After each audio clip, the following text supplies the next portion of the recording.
joining us here to celebrate the Skylanders Spyro's Adventure 10th anniversary. I know I have a lot more gray hairs now than I did back when we were working on it, but it's just so exciting to be here with you all, chatting about just a game that's near and dear to my heart, as well as the rest of the studio at Toys for Bob. So today what we're going to do is we're going to play through some of the original game. We're going to take a look at some of the prototype stuff, that we saw behind the scenes, and we're going to talk to some of the amazing developers who helped bring, our cherished, beloved classic to life. And so I think, what I'm going to do is actually going to toss it around to the room, introduce some of the folks that we're going to be talking with. So let's do that. And so let's see who comes up first. Well, I guess I'll start with Ray and Toby since they're sitting there on screen. Hi, everybody. My name is Ray West. I'm lead level designer at Toys for Bob. Skylanders is one of those once-in-a-lifetime franchises that everyone is proud to have worked on, and anyway, near and dear to all of our hearts. Back in the day, I was senior game designer. I did a lot of level design and mechanics design, and also a lot of cutscenes. A lot of stuff to keep track of for a game this size. Thanks, Ray. Good to be here with you. It's really an honor to be representing all the studios that worked on the Skylanders series over the years. Call out Vicarious Visions, Beanox, all of our wonderful QA testers, Right. Red Octane, so many great partners over the years. For the original Skylanders game, I did combat design and Skylander ability design, and such a privilege to work on the game. For me, the most memorable thing about Skylanders was after the game shipped, getting to actually give the game to my nephews for Christmas, and to see their eyes light up when they saw a character going from the portal and transported from our world into Skylands. And then the other thing that I always think about is the fact that working at the studio, we got a copy of each toy and each one of the games, obviously, and I didn't have kids at the time. And so I patiently collected these over the years for my own benefit. But then in 2016, had a son, and now he's 5.5 years old. Getting to see him enjoy the magic of Skylands at our house now is really special. So thank you guys for supporting the franchise over the years, and we've got some exciting stuff to look at today. So now I'll pass back to Luke. Yeah, so I think what we're going to do, that's a great segue there, Toby, is actually introduce our friends who have joined us on the stream here. I think we'll probably get them in. So first up, we've got Paul Yan. Paul, tell us what you did on Skylanders and what your favorite memory is. Hi guys, my name is Paul, and when we were making Spyro's Adventure, I was lead animator. So I brought my custom t-shirt to represent Toon Animation.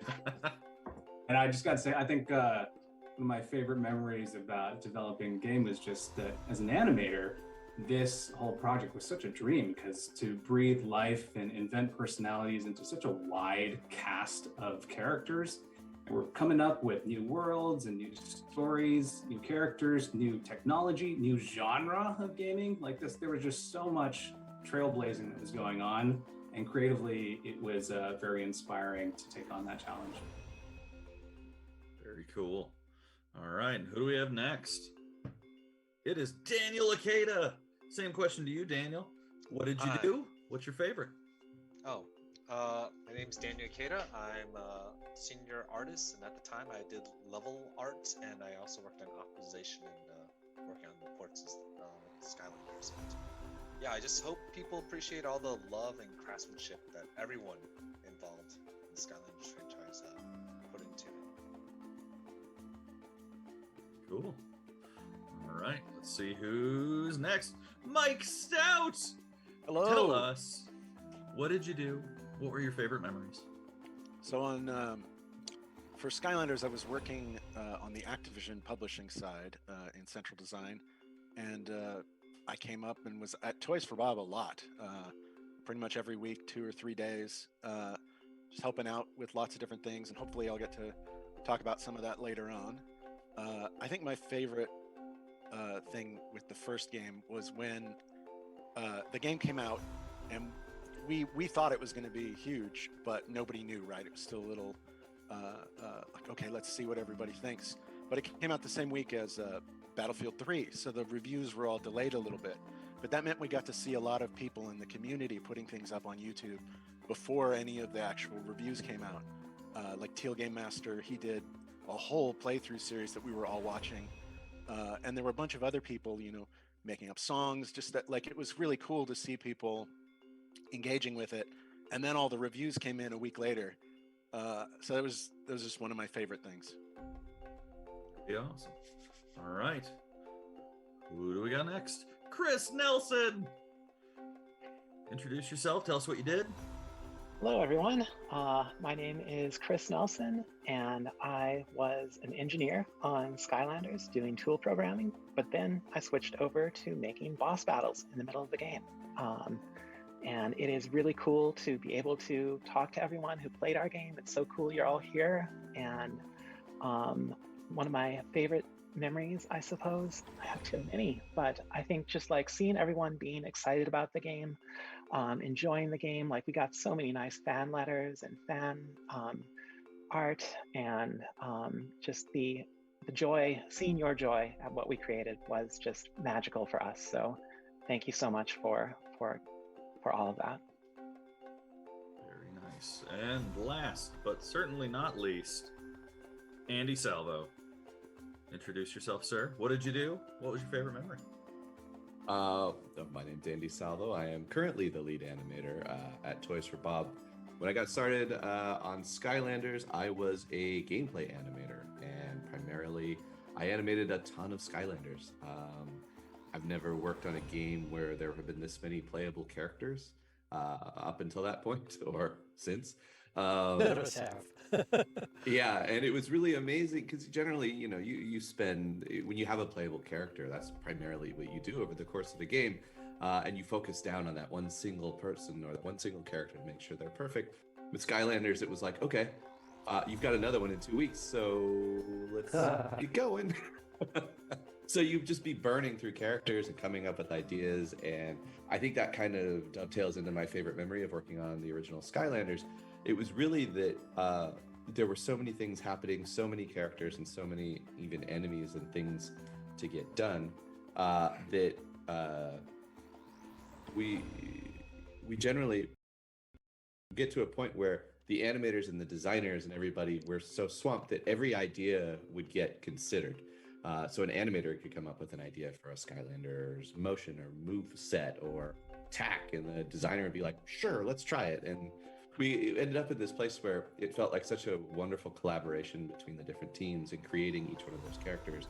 I do think that's kind of what made them feel so good in the end.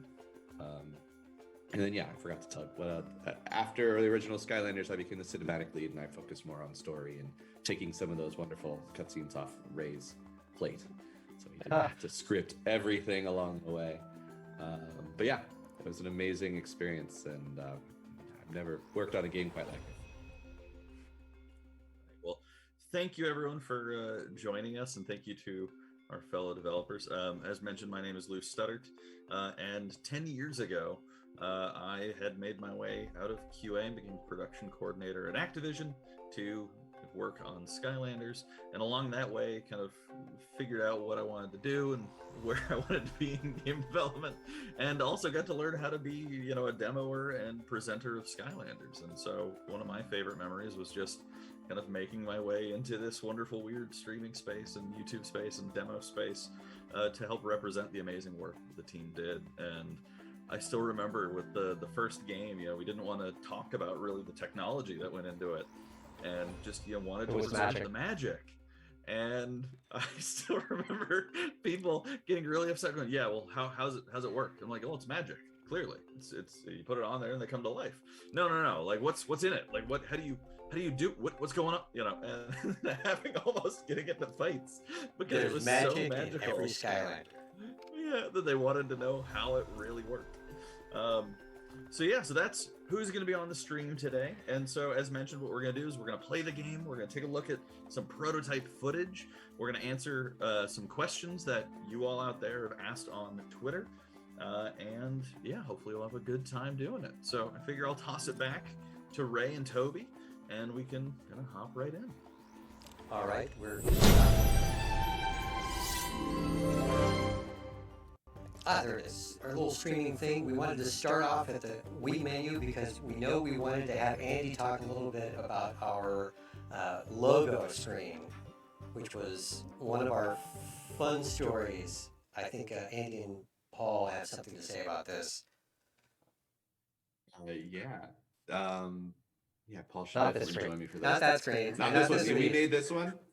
Make sure you wear your safety gear, Which we're not doing, but so you don't hurt each other or your Skylanders. So what you're about to see is this Toys for Bob logo. We call it kind of the bumper video. And one thing that's kind of special about this is that this was all built by hand. This is physically happening. I guess you could call it a stop motion bit. We had a little sliver of time at the very end when we were closing out the game to make this video. And what we actually did is worked with the character modelers and the character team to print out, I believe, 64 individual 3D prints and reassembled them in real life and then composited together and then produced that because we wanted to do this high concept of literally bringing a toy to life before the game even started. So that was a really fun little project that we worked on.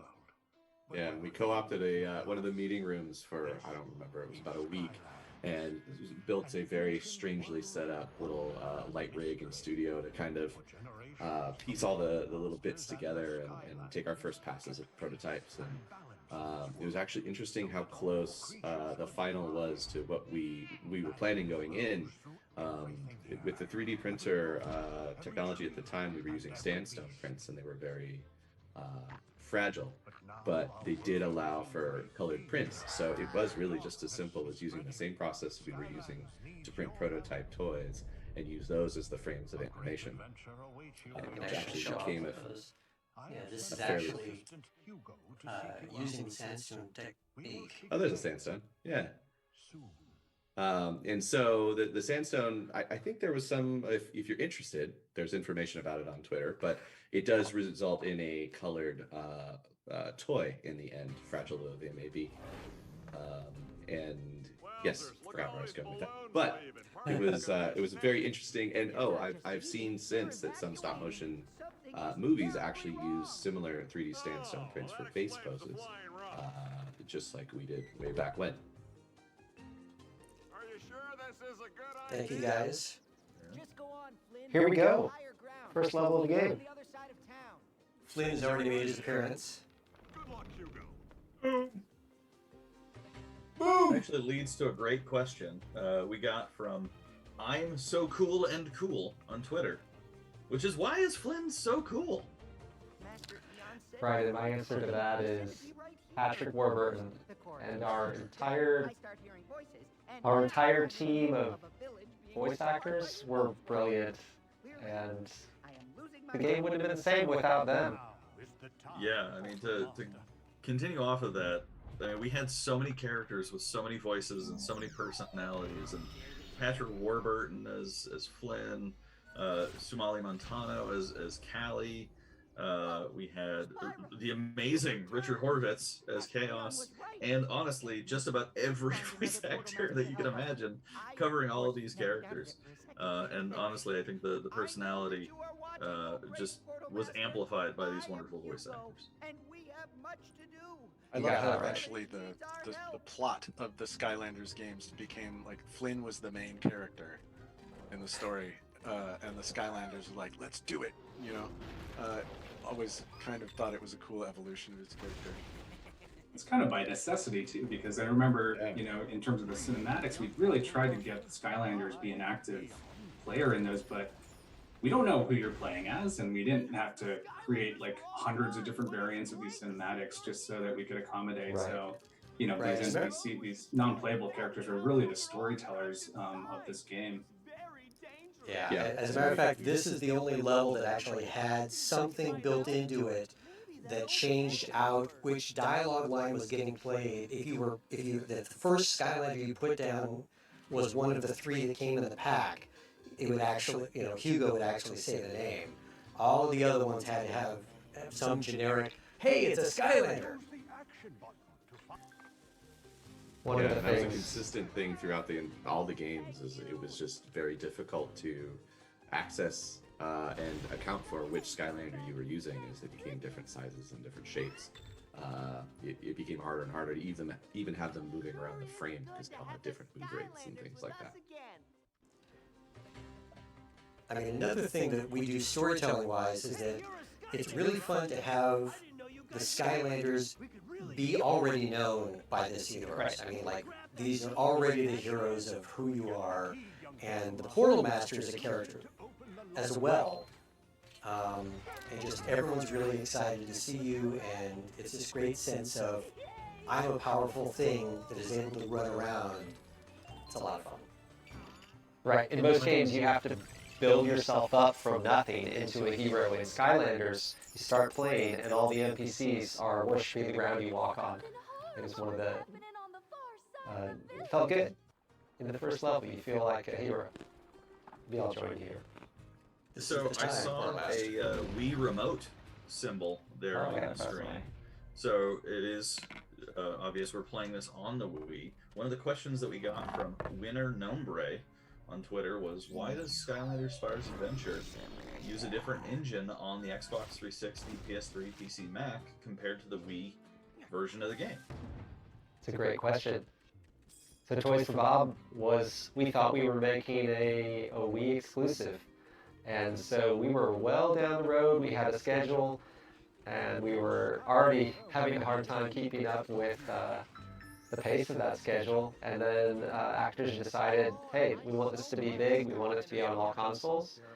And so we partnered up with XSpec Entertainment out of Taiwan, and they did all the brilliant work on the other consoles. And as the story would have it, they effectively reverse engineered all of the scripts and all of the code for the game. And I think that explains some of the differences between the products, but they did a wonderful job, and we couldn't have done it for all the consoles without them. Yeah, I mean, they did a really nice job on an impossible task. I mean, most of the stuff was identical, particularly the Skylander-related stuff, and the powers and the movements, traversal stuff all worked well.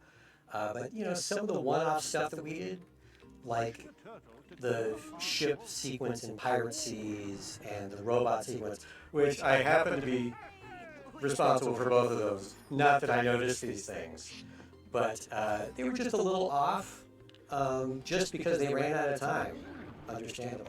I think it's also worth noting that they're doing this concurrently with us developing it. Right. It wasn't like we were done and we handed it over. So, they really pulled off some massive heroics, just to get that thing going. And Sorry, Mike, I cut you off. Oh, no problem. They were doing this they would play the game and see what had changed, and then they would make those changes into the game. Like, it wasn't like they, were using code and stuff. They just had assets, really, and saw how it worked. And so, we would have producers go over there, and help them sit down and play the game. Oh, these things have changed, that maybe you haven't noticed, because it really was just just let's play the new build and see what's in there. Now, this is a particularly pretty level. I really like the tornado there. Daniel, Akeda, you got any comments on the art process of making these levels? I know when we was in the levels, we wanted to be more toy-like. We even explored some tilt shift looks of the game. But the big thing was the Wii lent itself really well to vertex lighting and to the soft colors. And remember, this was on CRT, so we did a lot of baking on the actual vertices, so we can give it a painterly look. So the big thing was we used a lot of tiling textures, so we get this nice, beautiful patterns with kind of smaller detail to know what kind of materials. Gates are in my It's a real fun project to work on. Monsters always stake out their territory by putting up these gates. speaking of levels, obviously this is a level in the main game, but one of the questions that we got out there from MZ_primetime, were there any levels scrapped in any of the games? So many beautiful One or levels. two. More than that. But So the scope of the original game, as we put it, was that we wanted to have a lot of small, bite-sized levels. This was going to be for the Wii. We wanted to sort of focus on one mechanic for each one of them, and I think our original spec had something close to 80 levels, and just quick 5-minute things. Like we had one that was like a gold rush, that everything was built around the mining mechanic that you got in some levels. So there's like an entire level full of these blocks that you could basically had to clear out and pick out stuff. And anyway, but lots of levels and quick, short attention span theater versions. But then over time, as we changed out our scope of whatever we're doing, and we expanded to being on all the consoles, we focused on, okay, let's get a core group of levels, let's really blow them out to AAA quality. And, that was a nice directive that we got. We got an extra time. We were originally going to come out in 2010. That was a crazy story. For sure. Like, it was maybe February of 2010. We were aiming to be final by end of summer, say. Yeah. The game was okay, but not great. Right. And we have Activision to thank for granting us another 10 months to work on the game. And the technology in the toys actually ended up being much better. There would not have been toys with brains if we had shipped in 2010. Because we shipped in 2011, the toys magically remember their names, all of your progress, what hat you're wearing. It was actually the magic that developed it. It wasn't the technology. That's right. Good save. Good save. Wasn't it originally going to be like you would wave the Wiimote over the Skylander, and that would be like The Wiimote was going to hold the progress. Yeah, right. that's. I think the memory in the Skylander was much more magical for sure, but it's kind of a No cool question. bit of history. There was some cut content for boss battles too. When we were finishing the game, I was working on the boss battles that had like chaos summoning the Doomlanders, or the evil Skylanders, I suppose they were at the time. And I tried to make it so that you could fight not just one of each of the evil Skylanders, but 3 of the same type all at once. And I had that working, but it was kind of near the end of the project, so we're like, well, we'll save that sort of thing for another game. And it wouldn't be until Skylanders Trap Team, where we had like boss battles that kind of like scaled with the difficulty levels and had different behaviors and more difficult attacks. But certainly the desire was there. Ray, who just ran past you? Your favorite characters? The Royal Mabu family for their only appearance in Skylanders. I'm actually curious what happened to them. They've been in hiding ever since.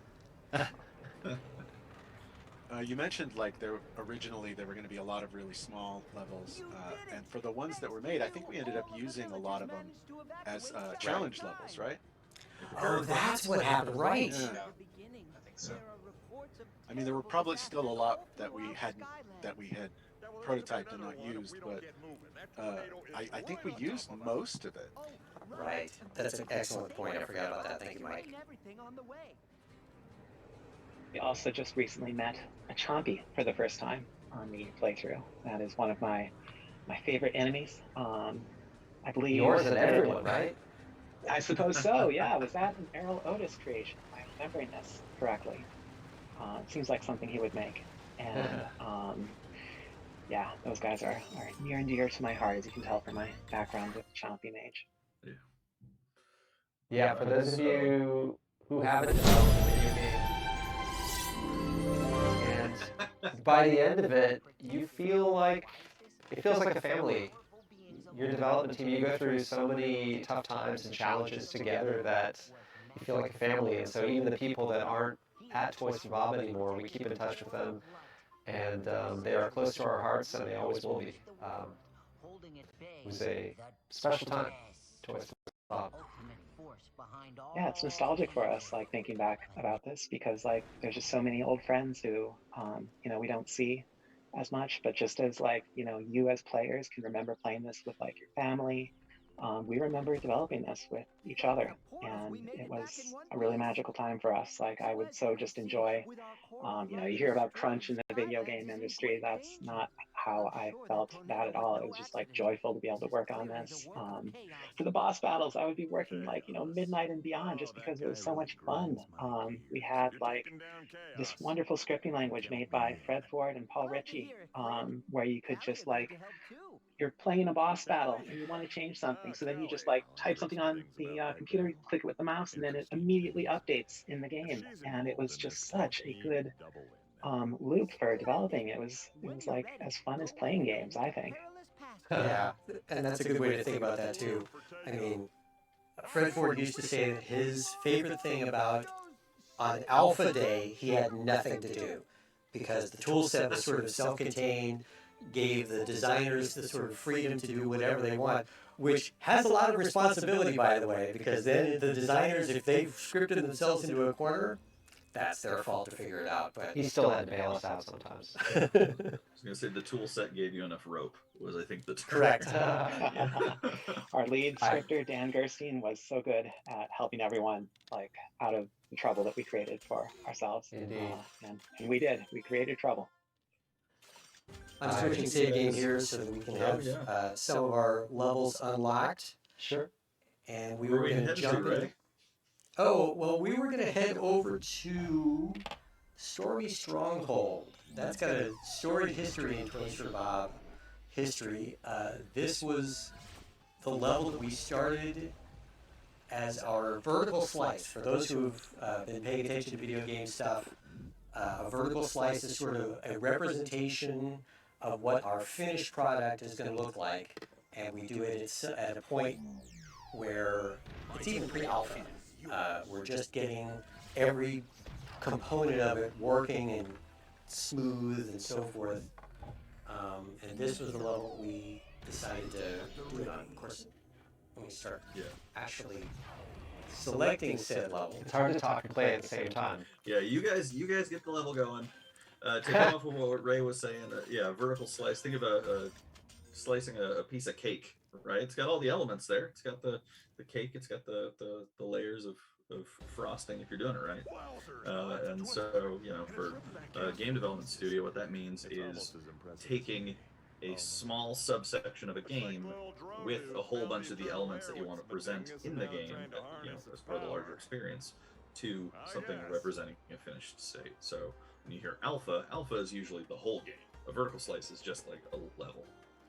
But now we're in Stormy Stronghold, and I think what we're going to do is we're going to bring Mike Stout in, so that way he can talk us through a bit of the enemy design setup here and what this level kind of represents. Yeah. So I remember working on this. Toys for Bob provided me with a top-down map of the level, and then I sort of wrote over it with like what I was suggesting for how we could do it. What kind of enemies we could do, how we could set them up, so the players encountered them and they asked really specific questions of them, and then also that we put a ton of breakables everywhere, because people like breaking things and getting, shiny bubbles that pop out of it. So the main thing that we learned while doing this level was probably one of the most important things in terms of both the level design and the hero design was like, what do you do that makes you want to switch to another Skylander? Because if you never want to switch to another Skylander, then That's bad. That's not great, because the whole game is about switching heroes. So what we came up with was, what if we just think of a few categories of things that the Skylanders could do, and then the level design could ask questions regarding those things. And so if you have a Skylander that specifies in, say, 2 of those things, they might not be optimal in a situation that would be optimal for another one. So to give you an idea of some of the stuff in our, you can definitely see this in the characters we put in the starter pack. One would usually have like specialize in an attack that goes straight at something. One would usually have some sort of indirect attack like a lob, and then one would usually have a close range, like hit everything around you sort of attack. And so we could design stuff in the levels that would make one or more of those things more important. So like you could have a gap in the level, right? And a Skylander would have to run around the gap, because in SSA you couldn't jump yet. And so we could put enemies on the other side of the gap, and like if you could shoot straight across, well great, if you're the close-up Skylander, you gotta run around and get it. But if you could shoot straight across or lob, that's great. But if there was cover there, and they were standing behind cover and lobbing things at you, the straight attack wouldn't work anymore, right? You'd have to use the lob attack or run around and get it. You put something up on a ledge, right? That confounds the straight ahead attack. The lob attack is better. So it was a combination of these little tools that we had in the level design and the things that the enemies could do to prompt you to want to use one or more of the different Skylanders. You can actually see in some of the enemies in this level how it worked. Like we wanted to have a little one-shot enemy, which are they the Chompies in this level? They are definitely the Chompies and Chompies followers, yeah. And then we would have two medium enemies, one with a ranged attack and one with a close range attack. And then usually some sort of a big enemy that when it showed up, ideally that would be your priority, what you'd want to take out. But because of the things that we could do with the level design that would change what the correct answer to the question is, sometimes maybe you'd want to go hit that big character. But if the level was arranged so that character was up on a ledge or across a gap, well, maybe you want to fight the easy enemies that are closer to you. So it became like a series of little decisions that the player was making as they were going through, and based on the situation, what toys did you have? What had died already in the level? What were you fighting? All of these things kind of created this massive Venn diagram of little decisions that you have to make, and that sort of is how we found the answer to that question of why do you want to switch to another Skylander. And we had other things that we did, like the elemental zones or the Skylanders being more powerful, and those overlaid on everything else helped a lot with that idea of which Skylander do I want to use. But the core foundation of it was the stuff that we figured out in this level. Cool. And I guess that's a great segue on just talking about switching up the Skylanders, because it leads us to the question from the Skylander dude on Twitter, which I will ask our entire panel of guests here. Which playable or non-playable character did you have the most fun working on? Or, if you didn't work on characters, playing with? So I figure, since they're playing right now, Ray, Toby, favorites? I have to say Prison Break, and that's not just because I happen to have from Giants, which I probably shouldn't be playing here, but my special Light Core Employee Edition version. Oh boy. I know. But yeah, his ability to just make mischief with dropping rocks that then reflect. Some call them crystals. Some people do. They may be wrong. But yeah, his ability to deliver a hot laser death, as Jeff would say. Yeah. Yeah. For me, it was Yeah. Ghost Roaster, for the mere reason that he had a really interesting dynamic where to use his kind of go ethereal power, he actually had to sacrifice some HP. He lost health, which is not something people like to do. And it's cool that made it the ship version of the game. Along similar lines, Trigger Happy, who used to be known as the Golden Sheet, he actually shot his own money, so he would lose gold as he was attacking enemies, which was a really interesting dynamic. He could also steal gold from enemies. but we ended up not shipping with that because people love their gold too much, and we thought that would be a popular choice. There was also a lot of people who weren't realizing that as they were shooting, the treasure was going down. Mike, what's your favorite? Wrecking Ball. Because he's the most adorable Skylander until Chopper, way later in the series. But no, I mean, in a series full of monsters that all had spikes and sharp edges, we had this one little round, gigantic-eyed, long-tongued, adorable, whatever the hell it is, right? And I loved it, and I loved that it was a pinball and it'd shoot all around. Anyway, yeah, Wrecking Ball. Very cool. Paul Yan, favorite? Yeah, I think I have to agree on this. I have a soft spot in my heart for little chibi-like characters, and usually like the proportions are either they're 1 or 2 heads tall. So like Trigger Happy, definitely Chopper. Chopper was the dinosaur one, right? And that one was a great one. And like Pop Fizz. Those characters were just so bouncy and squishy and so small and cute, but devastating at the same time. Gotta go back and get our stuff. I'd have to also say Wrecking Ball. Yeah, I just loved seeing. I worked on the levels, so I didn't really know. And when I was testing them, we'd have little chips to test out the characters, and I would drop it in there. And so this weird blue ball rolling around, and immediately fell in love with it. Yeah, just so much character.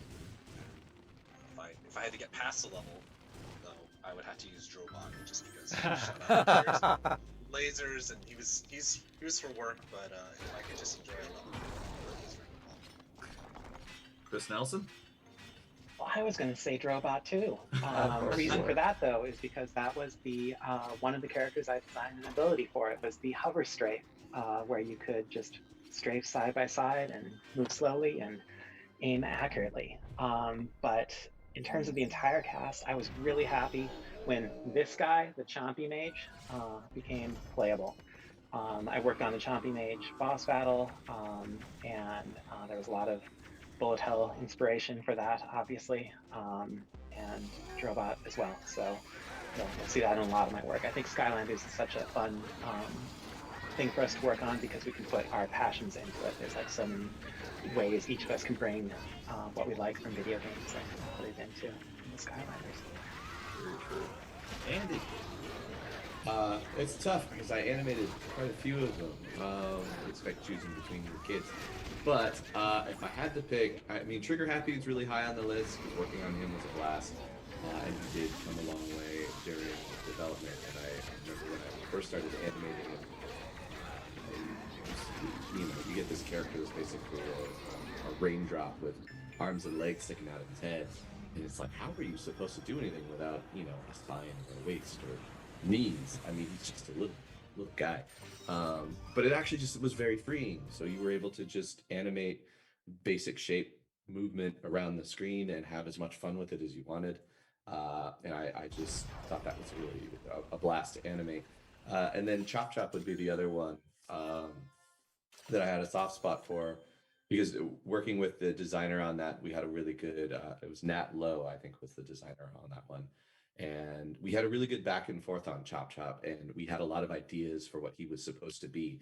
And I do remember his animation folder was just a wasteland of ideas that we tried, it didn't work. I mean, at one point he had a 9-way attack combo, and you could switch back and forth between the A and the B button, which would go sword, shield, shields. Like, however you finished your combo would be, the finisher would be based on the other 2 attacks that were in the 3-part combo. It was just like, it was way too complicated, but it was also really cool. And we could just do amazing things with them. And that goes for all the Skylanders. They just all kind of evolved as you played along, and you worked on them and got to all such interesting places. Very cool. Yeah, and as for me, I've got a giant zoom background of my favorite here. I've got Double Trouble peeking in over my shoulder.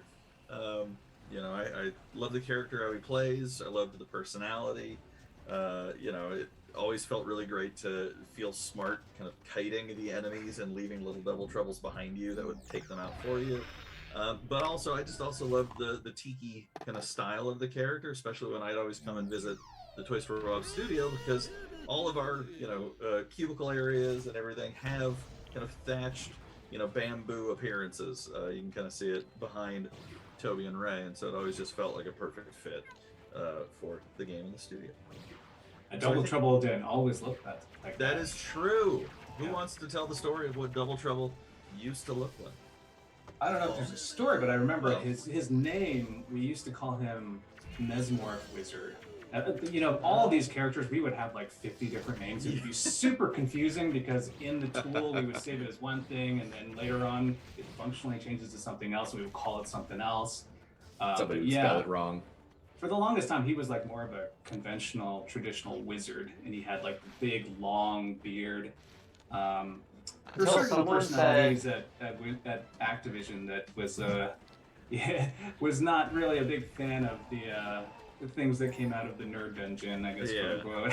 I think it was also like, kids don't want to play as old people. Case in point, Bomb Troll, who eventually became Boomer. Mm-hmm. He Most popular. I think it was his gray beard. Oh yeah, he never came back, did he? Here's my original Boomer. Oh yeah, that's true. Still with beard pants. He Still dyed with his the beard pants. Became more youthful. Old beardy pants. I do remember talk about whether or not green Skylanders were the problem. Like if it was just green Skylanders weren't selling. Right. And was that what it was, Paul? Was it green Skylanders? That was one of the thoughts. There were many true theories because of that Stealth Elf, A lot of Stealth Elf analysis. did great, yeah. That's true. The exception, not the rule. Yeah, maybe. Yeah. Oh, because they were worried about female Skylanders selling too, and then Stealth Elf did great. So who knows? Analysis is analysis. That's true. All right, so we had finished that level, and I think you guys were gonna hop over to another level. I or think did you we want to already- watch Yeah, the special Oh, is never this- before seen content.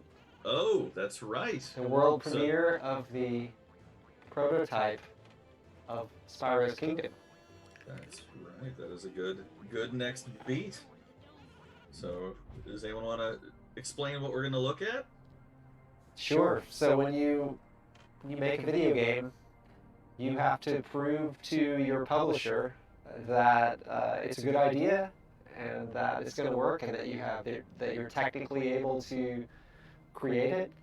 And so you produce a prototype of the game, which is usually in a level or in a game like this, a level. And so we made a level that this is before portals even really existed, before our RFID.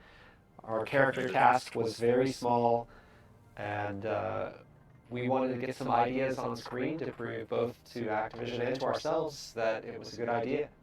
And we happen to have captured it, a video of it, and we're going to show it to you right now.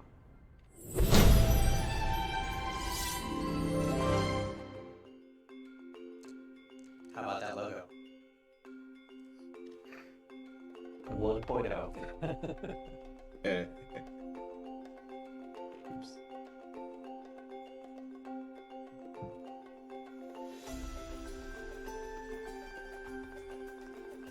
We called Skylanders Minions back then. It was a long set of discussions about what they would be called, wasn't there? Champions, minions. Yeah, I was talking to Lou about this week. I think that we were calling the place Skylands, and someone at Activision, just kind of in an offhand manner, referred to the characters as Skylanders. And boy, what a great name for a series. I think it may have been Donna Wu. Yeah, that's right. Yeah, I remember her. She whenever we'd have all these meetings to name the characters, she's like, "Yeah, I already named the game. I'm good." And then she would. So you can't top that. here's the beloved Cyclops Snail. Oh, we have to switch away from him because he can't open the rocky cave opening. But Cyclops Snail was an early favorite in the studio. And I think many of the questions on Twitter were, what happened to Tarklops? Well, Cyclops Snail became Tarklops because Cyclops Snail was thought to be too close to some characters from other properties that we won't mention. And so then he became Tarklops and I think was going to be in the starter kit. But at some point, maybe Lou or someone can remember, it was determined that he was not starter kit material. And I honestly that's don't. when Trigger Happy joined the fun. I think the concern about the character looking too similar to other properties still lingered even in the change to the Yeah. art props. Because we were at one point he was purple, and then he was red, and then he was black, and then it was, I guess Legal was saying something like, the problem is he's got one eye. And we're like, okay, well, I guess we're gonna just redesign this character at this point. And then yeah, he became Zam. Right. One of the things you can see in the old prototype is kind of how it was originally conceived that we would try to get you to switch Skylanders. Like we would put a rock wall in your way, and if you had an Earth Skylander, you could go knock it down like Rock Dragon here. Like people in user testing sort of found it like, oh, I don't really want to. It's messing up my flow. I don't really want to switch to another Skylander right now. It was less organic. At least I kind of remember that being the case. Yep. That notion of like hard gating still persisted with the elemental gates, but he was off the main path, so we were able to kind of get the best of both worlds there. Right, particularly what happens if you've burned through all of your rocks, or the ones that can take out the barrier that you've got in front of you. It was tricky for level design, though. You had to make challenges that really any Skylander could surmount, because you never know, someone may have lost their Earth character or any other Skylander. So you couldn't specifically design a puzzle to only be solvable by one Skylander or Skylander type. Nothing on the main path, anyway. Yeah, we did have some traversal mechanics, like you're seeing here that Cyclops is able to cover water when other characters could not. That was sort of the extent of what we had talked about. I think we had our dragons also fly too. Yeah, the dragons could fly over the water. Yeah, I guess this portal version, like this interface here was, you were actually just thumbing through on your Wiimote. You weren't actually interfacing with toys, which, I mean, that whole process of designing that flow was, I had a great deal of fun doing that with Dan Gerstein, just to make it as optimal as possible, of making it feel the tangible quality of lifting a toy off and making sure that visually that was reflected in the timing, because we didn't have access to all the information on the toy immediately. Like, we were streaming in the name, the element type. We didn't have the character model until like 2 seconds in and stuff like that. So we had to like develop that sequence to be super tight to picking up the toy and dropping one on again. It was just like a week's worth of work, something like that, that's all. Yeah. A week, yeah. Right. I mean, that led to the development of the Magic Moment, right? Which is one of the iconic experiences of playing Skylanders game. Yeah, that was such a. There were so many opinions about that moment, because it defined the uniqueness of this. It's just really interfacing with the physical world, and the fantasy of these characters are being plucked out of the universe and then plopping down back in. So making sure that all felt tight with the visuals, the animation, the sound, even the sound of like warping down and time scaling the sounds that you're in a timeless space. Was it really all these little touches added up into something that feels natural and what you would expect, but there were so many micro decisions and agonizing points that we all debated and iterated on for weeks and weeks and months. It was amazing how. Oh, go ahead, Henry. That portal power was actually existed in real life, so they were demoing the level. That portal power over on it look was the actual prototype that they were using, so I felt like it sold. It was kind of like the barrier between the toy world and the actual game world. That was a really cool thing to see happen. Yeah, and I one thought of it the other was things. really interesting. Oh, Go ahead, Andy. okay, I was just gonna dovetail from the how the hardware informed sort of the decisions with the Magic Moment. That informed sort of narratively how we developed the relationship between all the various bits of the game. I mean, you had the world of Skylands, you had the NPCs there, you had Skylanders, you had Portal Masters, and how all those things were related Eon could talk to the Portal Master, but the Skylanders and the characters in Skylands themselves very rarely referred to Portal Masters. And they could never just look at the screen and talk to the Portal Master. All these like decisions kind of just were born sort of naturally out of how the relationship between the hardware and the game and the characters in the world synthesized. So I just thought that was a really cool way that the story kind of developed. We had a lot of ambitions with the Portal too. I remember we had talked about putting a screen on there, and we would use it as a HUD, or it would speak to you and tell you when you're in danger. And I think it ended up boiling down to the color on the Portal was indicator of your health, but we found that players were not referring visually, looking down at the Portal during gameplay, so it wasn't as useful that way. But some of those ideas kind of trickled on later on. For like Trap Team, we actually did put a speaker in there, and it became useful for that particular capture moment. But those were things that were all being discussed in really early days. Glad to see the Chompies have always been here. From the very beginning. One other thing is how the toys really sold this to Activision, and what we knew is the fact that we kept making, as Mike showed off earlier, his version of the early prototypes of the Bomb Troll became like a collector's item for these green light meetings. You go in to show off the state of the game to the executives, and they would all get excited. They'd pick up the toys, they'd look at them, all of these hand-painted ones that we had. And then by the end of the meeting, people were talking, drifting around, and all of a sudden, I remember we would hear stories that the people that were doing the demo would turn and half of the Skylanders were gone because these people would grab them and were like really cool and would take them home to their kids, and we'd hear later on it's like the kids went nuts over them. So that's how we knew we were onto something when the prototypes kept going away. That's actually a really good, real quick segue into the notion of how we got, initial prototypes, right? Because initially, this was before 3D printing, really. And so all of the original ones were hand sculpted, out of clay, hand painted, and then to like duplicate them had to work with other teams to then duplicate out of hand sculpting the ones that were made by the studio, and then all of these crazy ultra rare handmade things were the initial Skylanders. And then obviously 3D printing came into be, and the studio was quickly populated with refrigerator sized 3D printing units.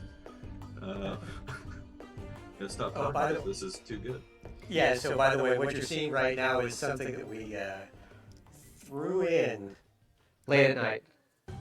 It's an Easter egg for the people that got to play the prototype. They managed to click through the 80 prompts we put in. Chompy madness. We were just talking about like how the hardware and the magic moment kind of affected how we thought about everything. One of the ones that always struck me was we need to let them play with their toys the way they want to play with their toys. Yeah. Because the way you play with toys is different than the way you play a game. So we always wanted to honor the fact that you have these toys. Let's let you play with them how you want. That's a lot of Chompies. The Wii is about to catch Recall on fire. referring to that as the Chompy artichoke. Chompy choke.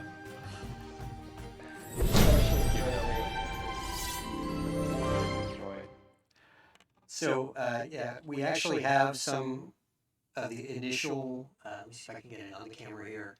But it's like this is one of the molds that we did to make the Cyclops snail.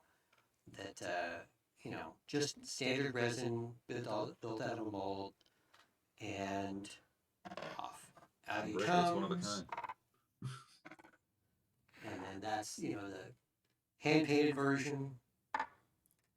And I think that one was sculpted by Eway, right? yeah, Yeah, I remember Eway and Irene painting those too. Yeah. And that was honestly one of the things that was so incredible about working on Skylanders is that it was, oh goodness, Ray, watch Bye. out. Sorry. Is that it was literally like making two different products at the same time, right? And so you had a whole team of video game developers making, video games. And then it's not like toys are an afterthought. I mean, toys are a monumental, development process from just what they look like to what pose they're in to the actual just manufacturing of that many physical things. A wonderful team called Red Octane as partners with the studio who had their experience making the plastic guitars for Guitar Hero, and pairing up with them really helped the team kind of figure out how to create a whole secondary development of making toys. And it was always really cool to see those in progress. I know. I have to say that, at least in level design, when we were first talking about it, I kept expecting someone to finally run the numbers and say, "You want us to make how many millions of toys?" and just shut down the whole thing. But to their credit, they kept looking at it and seeing how people will respond. The cycle of just taking the cool toy and looking at it and putting it down and seeing it come to life in the game was wild. All right, I remember at one point we were talking about the number of toys being built as like the number itself was so big that it was hard to fathom. So the way that we would describe it was if you stack them one next to another, they would reach Mars. Like, dude, We never got to Mars, I don't making? think. Yeah. The moon. I think we got to the moon. Started out going around the world, and then yes, I think we made it to the moon. Remember, we initially did a lot of the user testing for Skylanders with the tokens, like the little RFID tokens. And when we switched to using toys, taking that toy, putting it on the portal, having it remember the things that you did, it was like night and day. People liked the game with the chips, and they loved the game with the toys. So it was just a very interesting, like almost overnight, right? We had toys, and then the user tests were different. It was cool. Yeah, I remember that. Eric Hirschberg described it as usually you have, when you're doing any kind of user testing, you have three populations. You have people who really like it, people who are neutral, people who dislike it. And he described it as it was something like the marketing team had never seen before, where there was literally only one population where they loved it and they couldn't get enough of it. He described that as just like such an anomaly, and that's how they knew early on that they were onto something cool.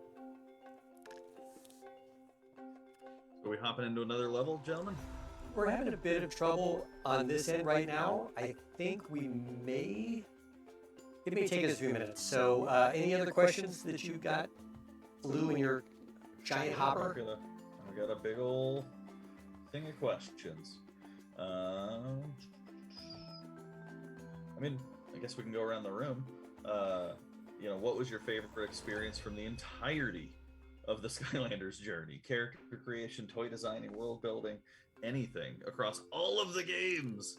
Wow. What was your favorite? If you had to put the Skylanders memory for you, Ray West. Oh. On you first. What would it be? It's very hard because the thing that I got the most satisfaction about was something that we didn't even put into the franchise. We had talked at one point about, what's a new gimmick, what's something else that we can do, and we came up with a way that we could actually build our own levels. And that says something about the way that we can prototype things. Is like over the course of a weekend was able to take a whole lot of created art from Giants, come up with a system, and was able to come up with something that basically real time could drop a piece of art in, and then you would drop another piece of art in. And so you could basically lay out an entire level, and it was built in a way so that it could be compressed and actually fit onto the magic contained within a toy. You can take it over to your friend's house and have it. But it was something that we wound up not going with, because if we wanted to do something, we would want it to have it be the central component of a game. And there were so many other good ideas, like with Trap Team and Imaginators. We decided, well, let's put this off and we'll revisit it at some point. So, it's still out there. Just saying. But that was my favorite moment, was showing it off to the company, something that we had basically been, a skunkwork project that we had been putting together over the course of about maybe 3 days of work. We had something that was really incredibly compelling, and that just says everything about how the creative forces here can drive things and make things happen, and be able to get all of these great minds. Toby, do you have a favorite moment? How do you isolate one moment? I think the most satisfying aspect of developing the game for me was seeing all of the combat systems and game systems come together, and they were, for better and worse, they were engineered using the scripting language that you guys were talking about earlier, and working with the team and struggling through that process, throwing out bad ideas, keeping the good, and then eventually actually shipping SSA in 2011 and seeing the fan response. Hard to top that. Yeah. Daniel, any favorite moments? Yeah, just the permission to just have all the different level variety in the game. I can't think of other games that artists were allowed to go crazy kind of in a way. And when we get it from designers, they already did the camera work and stuff, and it just kind of felt like you were helping build an amusement park. And that was just always fun. Just excited to get the gray mesh, excited to show the designers what we did, and then there was always an and then moment, and just working with everyone. So many talented artists and so many great level designers. Paul? Wow, yeah, I think designing the magic moment, that was definitely very special for me, working with Dan on that one. But I think maybe this is not a moment, but just like an ongoing kind of process thing. I remember that when Iway and later on some of the other concept artists, when they started to just flesh out some ideas, the animation team would be just like looming over their shoulders, just like, oh, which one can I get at, and call dibs, like, oh, that idea would be fantastic. And so we would have like really this, it felt like Christmas when we got to see those concept art, because we could start to have this discussion with the character designers about like what we could do. And then there's a follow-up moment, even when we actually make the 3D print of it. We finally had it modeled up in the computer, and we'd look at it and awe at it. But the moment that we could hold it, for some reason, just being able to touch that character just inspired a different level of thinking beyond all the conceptual stuff and the conversations that we're talking about in abstract. So that was very special, and something that just an experience you wouldn't have in any other video game. Nelson? So each of us on the stream has like favorite games from our childhood, and not just favorite games, but games that are special to us. And if you're watching the stream out there on Twitch, Skylanders might be something like that for you. And like being able to work on a game that is special to people, like that's why we're here. That's why we try so hard to just try to pay that back and put something special into the world. So once we were seeing that people were having that reaction and loving the series so much, that just like warmed all of our hearts so much. And then I guess a side that we hadn't talked about was like just going into toy stores like Toys R Us and seeing the giant displays after every release. Like, wow, that was just something unfathomable. Mike? Yeah, I'm similar to Chris.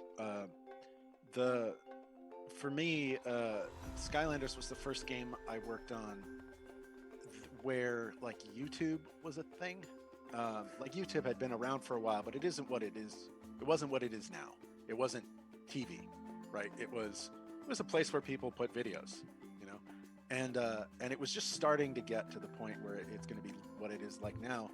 But I could all of a sudden see people playing through my game and interacting with content that I'd made and talking about it, right? Like it was like user testing, only way better, because they were constantly saying what they were thinking, and it just made me a lot better at my job.